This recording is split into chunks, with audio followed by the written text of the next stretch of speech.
Hi mga ka-cutie, good morning. So ngayon ay maaga tayo kasi pang morning shift tayo ngayon sa work. Kaya ayun, inagahan nating bumangon.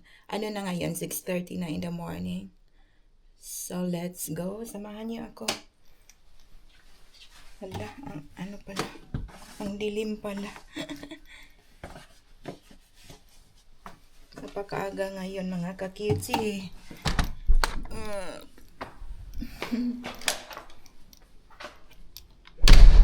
Tingnan ko nga. Maaga.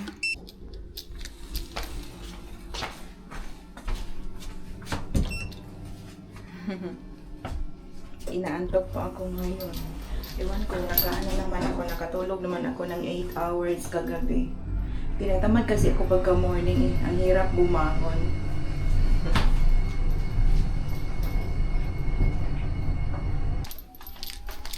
Sana hindi malamig masyado sa labas. Gusto ko pa sanang matulog. Kaso nga lang late na. Nagising na lang ako sa alarm ko. Ay, ito na tayo sa sa sasakyan. Uy. Ayan na.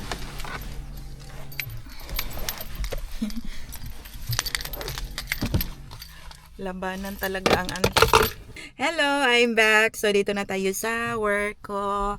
So, see you later in the afternoon. So, kakatapos lang ng shift natin, mga cutie. So, let's go home na. Yun lang naman ang natin dito araw-araw. Ang routine natin araw-araw, lagi tayong nasa work. Hindi. Bahay, work lang, ganun lang. Work, home, work, home. Ganun lang dito. Ay. Grabe.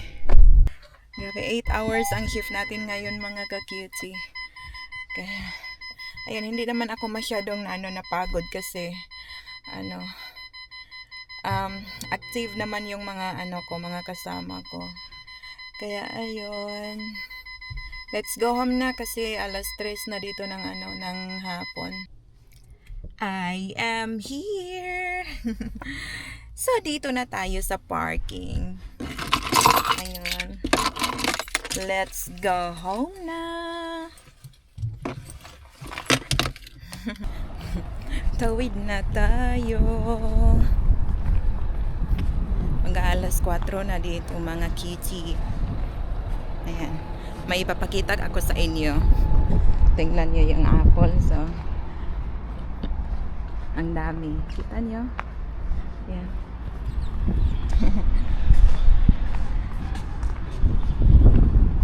Tingnan nyo. Oh. Ang dami. Ayan, di ba? Ang daming apples, no? Gusto ko manguha ng apple ngayon. Kaso nga lang, hindi ko maabot-abot. Ang dami dito sa sa hotel namin. Ayan, oh.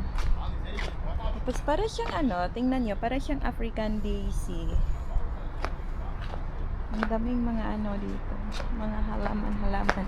Tingnan nyo, wala talagang kumukuha sa sa mga apples. Na siya, hinog na. Tapos naglalaglaga na rin, oh. Ang dami. Gusto kong kumuha niyan.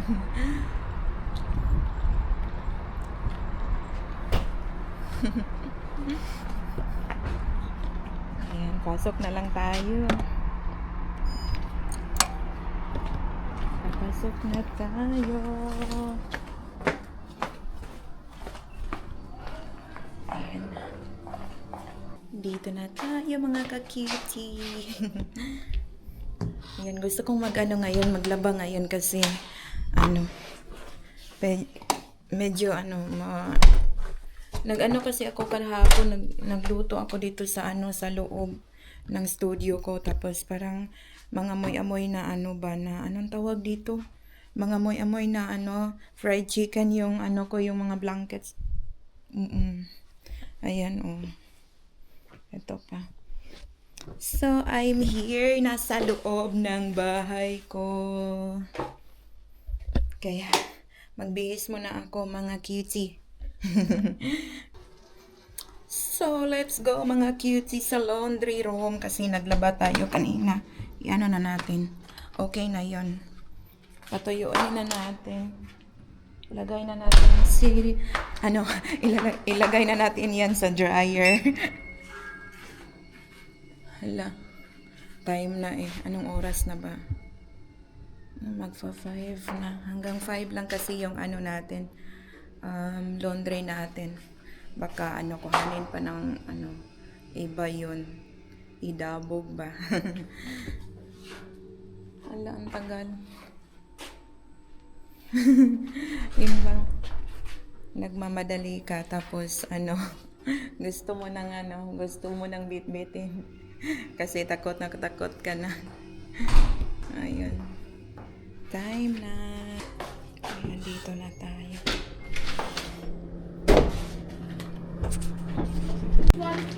Yeah, you can do that because they just Because it's too many clothes. It's not even a 10. yeah, you can do that. It's okay. It happens to me many times. Somebody has been taking Okay, my we should complain then actually.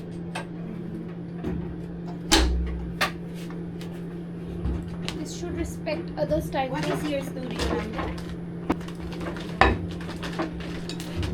Actually, I like to wash here because it's so easy. But the problem is that they are taking your things. Oh, that's why I'm running right now.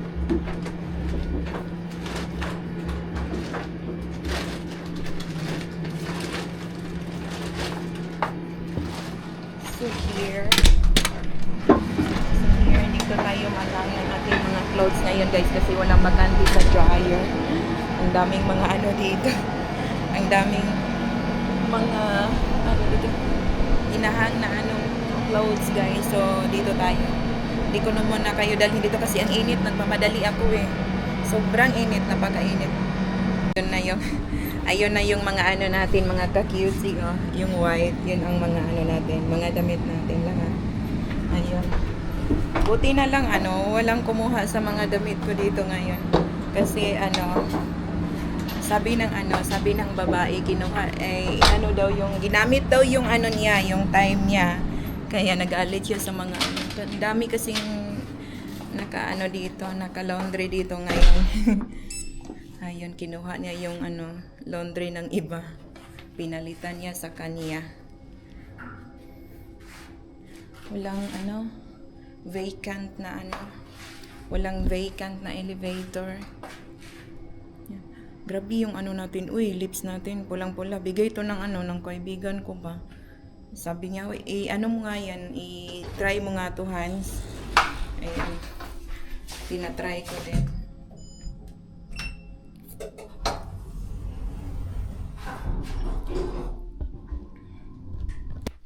So, hello! I'm back! Kakatapos lang natin maglaba guys at na fold ko na yung mga mga damit ko. Then, na-dry ko lang siya ng 3 oras. Tapos, okay na. Ayun na. Tapos na. So, thank you for watching everyone and see you the next time. Bye!